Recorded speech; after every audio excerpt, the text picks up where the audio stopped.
Welcome to the Better Events Podcast. Join two event strategists, Logan Clements and Mary Davidson, who believe we can all create, host, and attend better events. Now let's get started, and thanks for listening to the Better Events Podcast.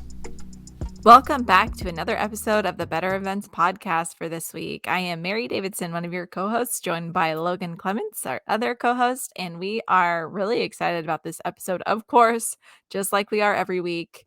And we are going to be talking about IMEX and recapping IMEX America and lessons learned from that experience. And so, of course, before we jump in, we have a question for the day. So the question is very on theme with what we're talking about today. So Logan, hello. And the question is, what's your favorite way to network? So this one's very broad, and I do want to stay before we get into this episode. I'm going to be really interviewing Mary because I'm experiencing serious FOMO, or that fear of missing out, because I didn't get to go to IMEX. I was working an event for a client, which was great. And honestly, I would say IMEX wasn't on my radar, so I didn't schedule around it. But I'm excited to hear about Mary's experience. My favorite way to network is, well, I actually hate it if it's an actual networking event. I usually find that my best networking happens at like an activity or some event that is around something else, and the networking is more organic. I always joke, if I go to a networking event as an extroverted person, I get really anxious still about just straight up networking. And so I often hang around the food and or drink table and then try to like casually strike up conversation about like coffee. That's great. What do you think about the coffee, guys? Or do you like this cheese? It really tastes really good. Or I don't know. It sounds more awkward now doing it. But I usually try to use the food or the drinks as like a springing off for conversation if I have to like strike up conversation at a networking event. How about you, Mary? What's your favorite way to network? Oh my gosh, it's so funny. My favorite way to network is like cold outreach. Like, is that I would still say that's networking. So it's like targeting people I think would be a good partner and reaching out to them and then speaking, and specifically like going to lunch or something. I feel like I get the best feel when it's in person and it's still kind of more of a laid back conversation, but just like that type of thing.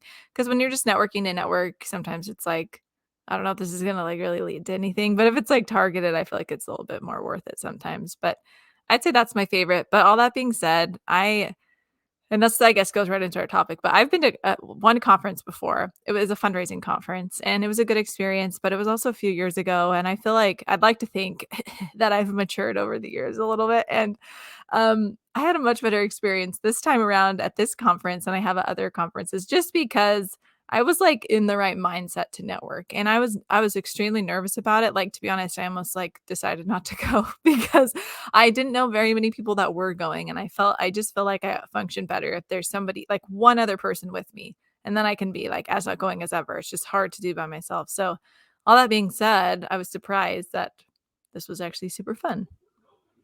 Yeah, no, I'm excited to hear about it. I think I agree with you, Mary, on the networking, the favorite way of like just doing outreach. Coffee, like coffees, and now in this world of virtual, like virtual coffees are honestly my favorite, my preferred way, like that one-on-one, especially if I have someone trying to network with me, like they've reached out to me if they come in having a very specific question, or a specific topic versus just saying, hey, I want to pick your brain.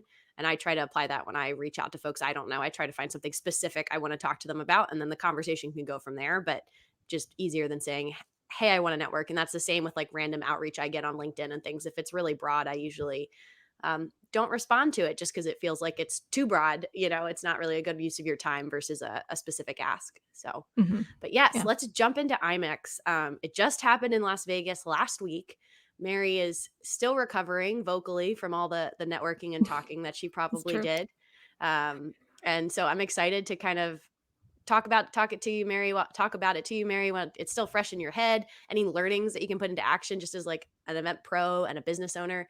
And then maybe we will give everybody FOMO who's listening to this and get more people to attend next year. So before I always, we love to level set here in this podcast. So let's first say, what is IMEX? And for those listening, if you're a visual person, it's IMEX.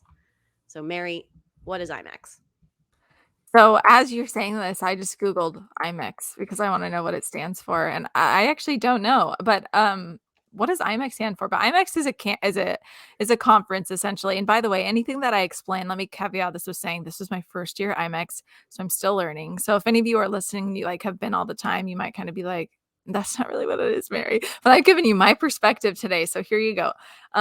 IMEX is a convention, and I went to IMEX America. They have IMEX Frankfurt in Germany as well. This was IMEX America in Vegas, and it's one of the top basically event conventions. And there's lots of like destination management companies. There's a ton of hotels, so there's like that big bit of travel aspect for the event industry. But then also on the other side, there's lots of um, event platforms, and then just a lot of event professionals like myself and ourselves who go to something like this. And so there's just like a wide range of exhibitors. So the event is essentially an exhibition, and with some networking opportunities, obviously, but for the most part, it's like visiting booths in a convention center. That is really what it is. So with that being said, what does IMEX stand for? Worldwide Exhibition for Incentive Travel Meeting and Events. There you go. That's what Google says. Boom. And Mary, how did you hear about IMEX? So I heard about it through our lovely friend Vanessa, who was on episode 5, maybe was it? She's the one who spoke about RFPs and how to get business with RFPs.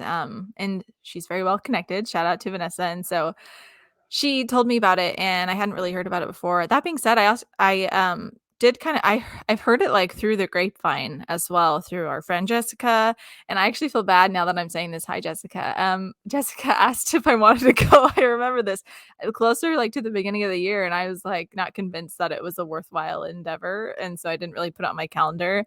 She booked herself out, and then like a week before, I was like, "Oh, I'm actually going. You want to come?" And she was like, "No, because you told me no, and I'm busy," and stuff like that. And so, sorry, Jessica. Next year, I have big plans for next year, which we'll talk about later. So that's how I heard about it, just kind of through the grapevine. Although, it's my understanding that it's pretty well known. So, Logan, have you heard about it before?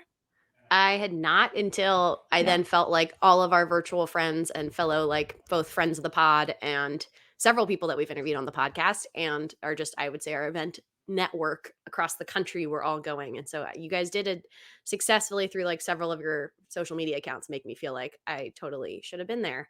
Um, well, I guess I want to talk about then, Mary, before we get into like what your goals were and stuff. So, how did you get involved then with this experience? Because I know you told me you were a hosted buyer. Can you tell our listeners what a hosted buyer is? Yeah. So basically a hosted buyer is someone. It's a different type of attendee. There's different types of attendees, and a hosted buyer is one that goes and they are hosted. And so, for example, I was hosted by MPI Meeting Professionals International. That was through Vanessa, and basically with that, uh, they pay for your accommodations and for your flight. So this is why being hosted is like so amazing. And this is like one of the key points if you remember anything from listening to this about IMEX is from my perspective it seems like most people can get hosted in some way, and you really should get hosted instead of just going as an attendee. Like when I was looking at some people's, we wore the badges around the conference the whole time, and it listed what kind of attendee you were. So people knew if they were a hosted buyer or an exhibitor or just an attendee. And for folks that were just attendees, I just wanted to go up to them and be like, "No, did you know though that you could get hosted and then like everything is paid for?" And that just like blows my mind. So when I first heard about it, I was like, this seems kind of like a scam, right? Anything that's like kind of free seems kind of like a scam. But it was awesome. So the conference was in Mandalay Bay in Vegas, and so I was able to stay in Mandalay Bay, which was super fun and super convenient. And then there's like, they refund up to a certain price for flights. So yeah, it was exciting. So that's what a hosted buyer is. But in return, it depends who you are hosted with. And by the way, you could get hosted with, like, for example, just to get your minds thinking out there. If you do business with any type of hotel, especially if it's like a bigger chain, like Marriott, for example, or Hyatt or something like that, chances are you could get hosted through them. And so you just kind of need to ask because they have so many people that they can, present hosted buyer things to. So just be thinking on who your network is, who your vendors are, and chances are you could get hosted. You could go through MPI like I did. You could become a member of MPI, which is just like seems super valuable in and of itself. If you work with a certain event platform, you could get hosted through them. So, if somebody's going to be there, chances are they can get you hosted. So just kind of keep that in the back of your mind. Yeah, and I think when I hear the word buyer, Mary, my brain instantly is like, oh, is it something that you have to commit to spending a certain amount of money, booking a certain number of events with people that you meet at this conference? Can you clarify that? Like, what is the commitment from you when you say yes to something like that? Because all those free perks sound amazing. Yeah. So, first of all, to kind of qualify for it, you have to fill out an application. And the application basically asks like for some examples of events that you have coming up, and through that, I think they kind of determine if that's the type of buyer they're looking for. However, it kind of is my understanding as well that it's pretty open, right? So by hearing that, don't think, oh well, then I'm probably not going to qualify for it, because that's kind of what I felt too. And then I was able to go. And so just kind of keep that in mind and try filling out the application in future years, and also making that connection with, like I said, someone who could host you. And then I think that's going to be pretty successful for you. But so um, there are definitely expectations that come with being a hosted buyer. And so the experience that I had is speaking specifically to being hosted through MPI. And so it might be, different if you're hosted through somebody else. So I can't really speak to that. But for me, there were a lot of expectations, and that was okay. It actually gave me purpose, which I thought was really great, because when you go to these things, it feels like kind of awkward, but I always had somewhere to go. And so that was good for me, I think. um, but so some of the expectations, and I'll walk you through kind of like the schedule as well, because I feel like that sets the stage for the expectations. But basically, we had to meet with a minimum of 6 exhibitors per day.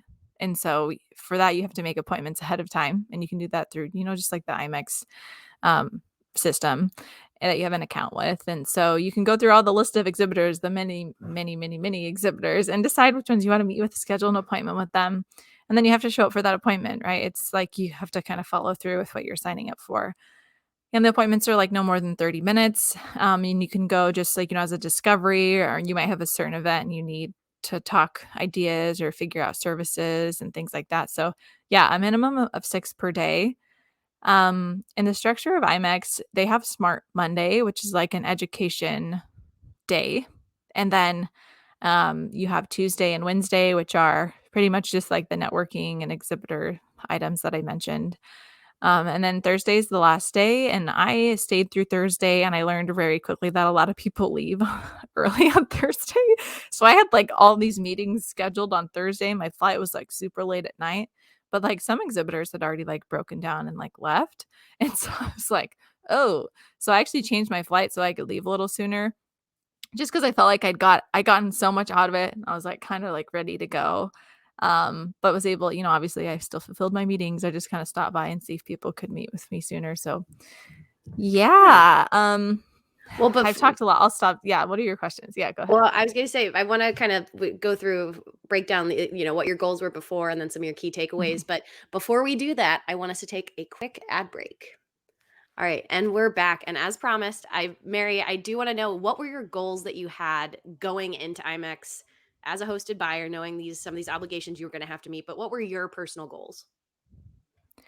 Yeah, so I had a handful of goals, and it was kind of like I mentioned earlier, because I really, really wanted to go in with the purpose, because I was, nervous about it, and wanted to make sure I had a plan, of course, because we're planners. So some of the goals that I have a list actually here that I'm looking at, because I wrote them down, because that is just the level I was at. So Classic Mary. I know, right? Basically, it was connections and networking, and so I wanted to build relationships with people so that I could partner with them in the future, right? So it's like making that initial networking. So classic networking. But something else was that I just wanted to be in the room where it happens, and have a presence, just because I felt like that would be important to me, and I didn't want to have FOMO. So that's what that was. Another one was just overall event ideas, because when you go to events like this, you just get ideas for other events. And that was great, just to be able to see things.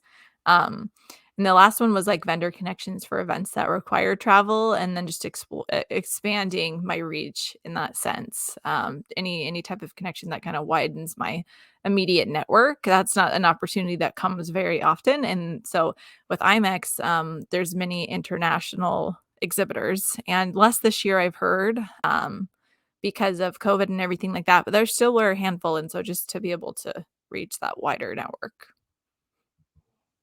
Yeah, those sound like some really healthy and a wide range of goals when you're going into the conference. Um, how, I guess, were some of your key takeaways then? Did you achieve some of those goals? Did something surprise you out of the conference? Um, yeah, I would say I made progress on those goals. I think the true, result will come later. And so maybe we'll do like a quick check-in at some point later next year because I think I was able to, well, first of all, on my flight there, so this IMEX happened the same weekend as the wedding MBA. And so on my flight to Vegas, I was sitting next to two women who were talking about events. And I was like, "Are you going to IMEX?" And they're like, "No, we're going to wedding MBA." And I was like, "Oh, what? That's also this weekend?" And then, like, throughout the plane ride, I heard other people talking about events on the plane. So I just feel like we had a plane full of event professionals going to Vegas for multiple conferences. And that actually was kind of cool. So it's like we started networking before we even got there. So that was nice. Um, and so, yeah, I would say I was able to make some really what I think are good connections, and I hope that they can continue to improve. And a lot of that happened, by the way, and one of the most exciting things that happened was being able to see friends and colleagues that Logan and I know virtually but have never met in person. And so I think that was the coolest part, was to be able just to see them in person because it enhances that, relationship so much more. And of course, we joke about this all the time, but we had the classic like, "Oh, you're so much taller than I thought you were," like conversation. I was so excited Yeah. to see all your pictures because now I know how tall Mary is because we've now hung out several times in person. So I was using you as my own like gauge. I was like, oh, that's how Yeah. tall those folks are Yeah, in your everyone guys' was like, group "Oh, you're so pictures. tall." And then I'm like, "Are you wearing heels?" Like, "No way." That would be a lot.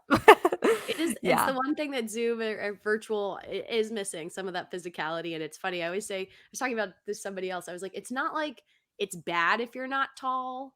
It's just our brains. It's so funny how our brains work that we like mentally have probably painted our own picture of what our brain thinks you look like in 3D. And like a Mhm. height has come with that. And then when you meet someone, it's just different. It's really funny. I've had it with the inverse. I've met some people and I was like, my brain had thought you were taller or had thought you were shorter, you know? Um, Totally.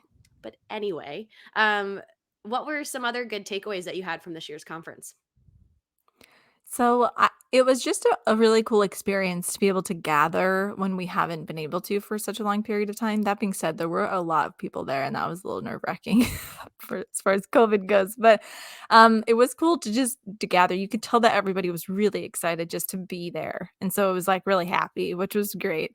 Um, but as far as some other takeaways too, it just hit home the idea of what we talked about before. Everyone who I talked to, there's always a willingness to see how we could connect or partner or something like that, regardless of who they were or even what level they were. Because here's the thing, a lot of these people are like high execs of like event companies or hotels and just things like that. And it's so easy to meet them. Like it's so like it's crazy. Like and they're all like willing to talk to you. And there's some like education sessions and things like that that you could go to throughout the week. And there's one in particular that was, I believe it was put on by the event MB, and it was called Innovation Lab, and there was like a series of speakers. And if you don't know event MB, you should look it up. It's just a really good resource and blog about best practices and things, all events. It's very well known. Um, and so like all the speakers are people that I have heard about before in the event industry, and there was like 40 people in this room listening to them speak, which means it was really cool. And we all had opportunities to ask questions, and it was just like I look around the room and there's like 5 people that I like follow on LinkedIn have been like really wanting to meet or have on the podcast here, and they were just right there so I could go talk to them. Like it just was weird that it was so accessible, if that makes sense. And so it was just cool to be there. That is very cool. I am curious just because I haven't gone to a conference yet of that size, because of COVID. Were there a lot of business card exchanging, or did you find that most folks were like, it's not QR? I know LinkedIn has QR codes now and some other stuff. Like, how are you exchanging contact info with some of these folks? So we all brought business cards and they like tell you to bring a bunch of business cards, but we're in the digital age now. So a lot of people actually just because what do you do with a business card? You usually add that person on LinkedIn. And then if you need to, you'll email them or something like that. So a lot of us actually just went direct. So on LinkedIn now, if you go to LinkedIn and you have the app on your phone and you go to like, there's like a search bar kind of at the top, there's a QR code. And so you can just pull that up and somebody can scan it and then like there's their profile and you just add them. And so a lot of us just use that LinkedIn capability. But still, sometimes with an exchange of a business card, because a business card captures your like email and phone number, and LinkedIn's kind of just your profile. Hopefully you're reachable either way. But I was surprised that I exchanged a lot less business cards than I thought I would. And along with that, you have your badge and there's a QR code on your badge. And that's what exhibitors scan. So when you meet with them, they just scan it and it has your contact information. So then you're going to be put on their list and they're going to follow up with you after your meeting. So that's actually really nice too, because it's kind of on them to follow up. But once again, you also give each other your business cards. But it's like there's kind of a backup virtual system, which is cool. I love that QR codes are a thing. That was when I lived in Shanghai. WeChat is our form of messaging, very similar to kind of a WhatsApp, but everyone uses it. No one texts. You just talk on WeChat. And it was so easy to network and connect with folks, both casually, like as friends, as well as professionally, because you would just say, oh, like, do you want me to scan you or you scan me? It was literally the exchange it would be. And then you'd hold up your QR code and you'd scan, and then you could send them a message instantly. And I feel like that just takes some of the barrier away. So I'm very happy to hear that that's picking up here in the Yeah. US. So thinking about sounds like you had a really positive experience this year, Mary, but what would you do differently next year? So, one of the things there's a handful of things I learned a lot this year. I would probably make more strategic meetings because I had to go to the 6 meetings every day with exhibitors, and I found myself kind of trying to like fill meetings. And I think as time goes on, I'll have more of a purpose, especially if there's in-person events. Like, oh, I really need to go meet with the Marriott and talk to them about this event. I had less of that now. But I think just now that I understand the structure of the meetings and kind of the purpose behind them, I would maybe be a little just bit more selective in who I'm choosing to speak with, simply because it would be a better use of my time. Like that's the reason. Like some of the people I did meet with, it was a great use of my time because like I was able to learn about some new event softwares and platforms and things like that, and that was really useful for me. So just being more strategic and meeting more people like that, essentially. So that's one thing. Another thing is I arrived kind of late on Monday, so I missed a lot of the Smart Monday education sessions. And I wish I had had that day simply because it would have given me more time to just kind of like arrive and decompress and have some opportunities to sit and learn.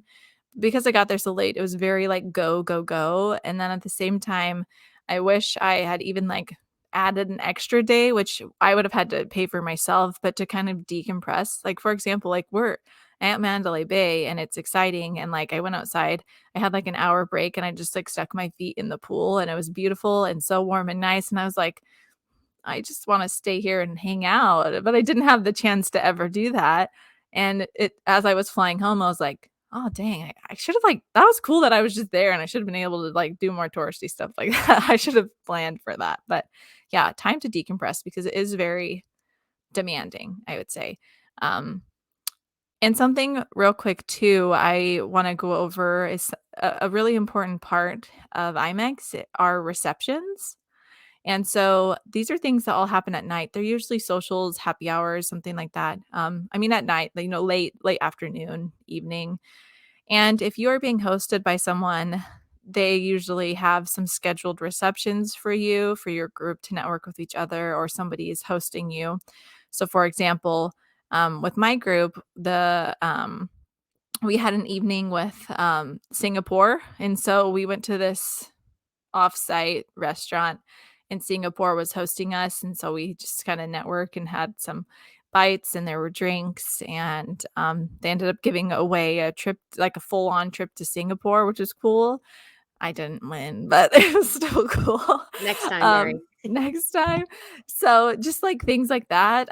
There's some really cool experiences that you can have if you're hosted through that they host. But then in addition, you can get invited to things when you meet with people.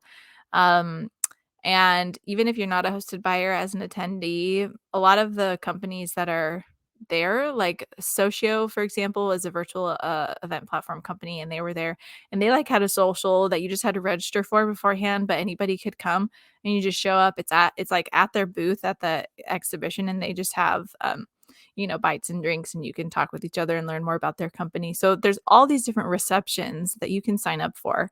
And they're all free. And so it's just like amazing. And so because of that, the evening schedules got so crazy. There was like some nights when we had like 3 happening at one time. And so we would like kind of hop from one to the other because they each had their perks. So we wanted to like get as much as we could out of these experiences. So some nights were crazy. It's just one thing from the next, but it was awesome. It sounds like a very quintessential Las Vegas experience.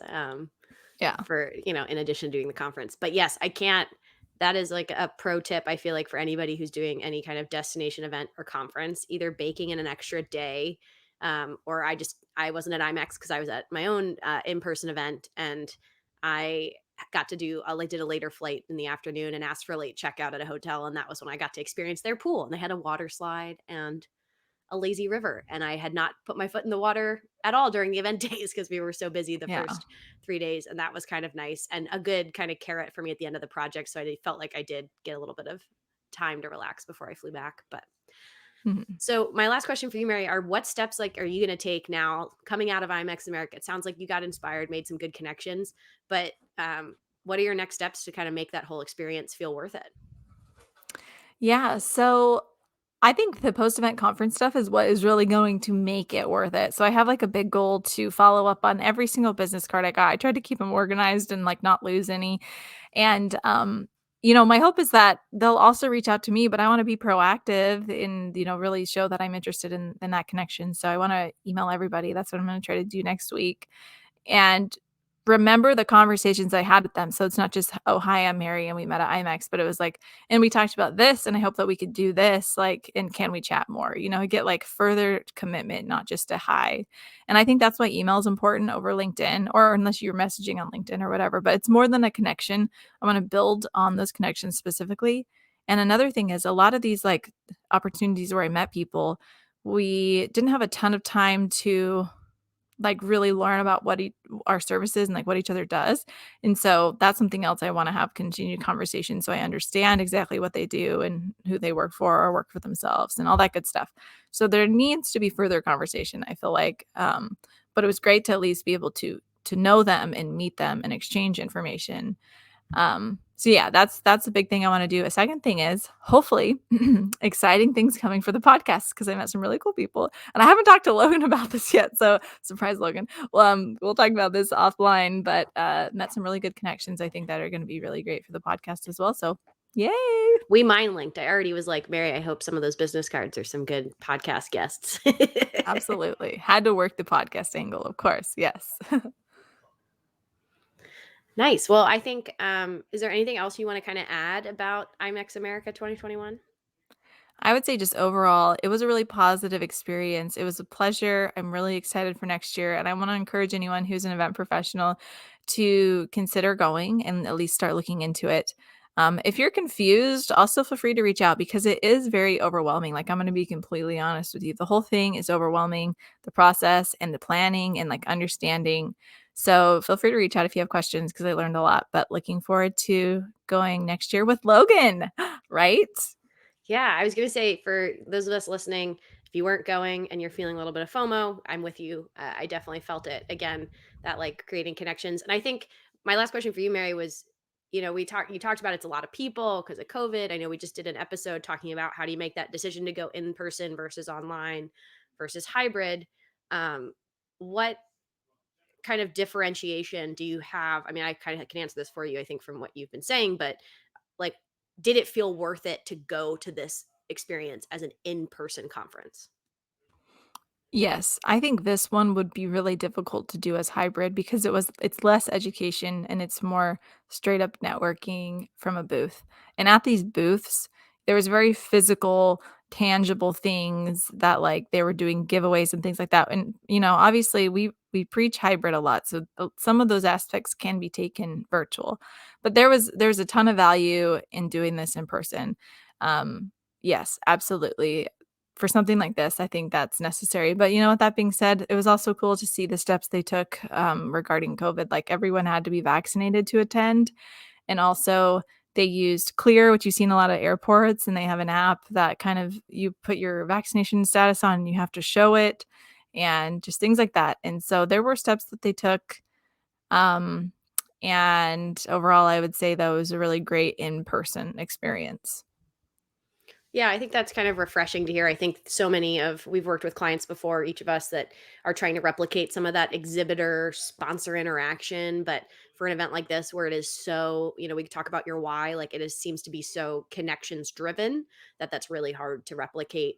I kind of wish you'd gone to a different, like an IMEX 2019, so we could compare it to 2021 to see if some of the exhibitors like doubled down on doing something really cool and interactive, because it's so rare to be doing some things that are 100% in person. And I know that's my personal hope for the future of in-person events, is we just invest more time in these like really interesting experience things that get you excited, that made you, Mary, like want to go to all three parties when they all were scheduled for the same time, in a way that maybe in other years, if it's just a reception with some drinks, you're not going to be as incentivized to go. So that makes me excited, even though I didn't even go to IMEX. So, but some good takeaways too that are not IMEX related, but just if you are thinking about going to an industry event, an industry conference, doing like Mary and having goals before you even get into it, that helps kind of give yourself a metric. It really replicates, Mary, you're an event planner. It replicates what we say you should do for an event. Have some goals so that you can then measure post event if it feels like it helped you achieve that. Things can still surprise you and not be on that list, like it sounds for Mary, but having those goals going into it is really helpful.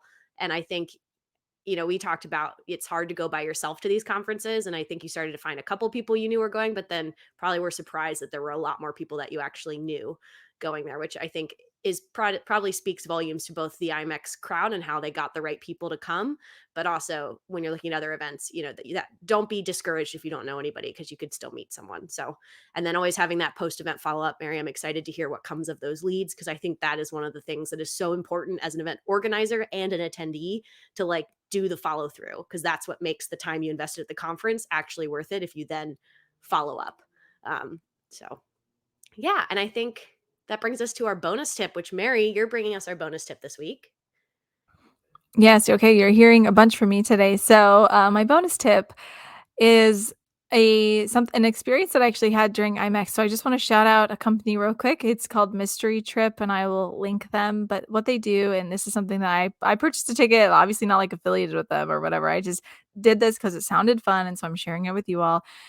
We purchased a ticket for an evening basically in Vegas, and we didn't know what we were signing up for. That's the whole point of the Mystery Trip. All we knew is that we had to bring a few different things with us, and that was all that we knew. So keep in mind, we all happen to be event planners that were participating in this. And so obviously it was like to the terrible in that sense, because we want to plan and we didn't know anything that was happening. But actually, I think it was really good for us. So we had a great time. We were able to go see a couple different sites in Vegas. We ended up going to dinner at this awesome place. And then we did a scavenger hunt, and it was just a lot of fun. So Mystery Trip does trips for, it's really good for company, building and things like that. And it's like a small group of like 20, but they could probably do more or less. And anyway, it was a great time. They also do them virtually, which I think is cool. And so shout out to Mystery Trip. Feel free to check them out and see if it might be something you're interested in. I like those virtual ones. Could be a good one if you're listening and needing a idea for a holiday party for your organization, your company, or your industry group. So thanks, Mary. That brings us to the end of our episode for this week. You can find us on Instagram at Better Events Pod. You can send us an email. Thank you for those of you who have sent us emails. It's always fun to connect with you and put some faces to our lovely listeners. So email us at bettereventspod@gmail.com. And as always, thanks again for listening. We're so happy to have you here and cannot wait to be back in your ears again next Wednesday. Bye, folks.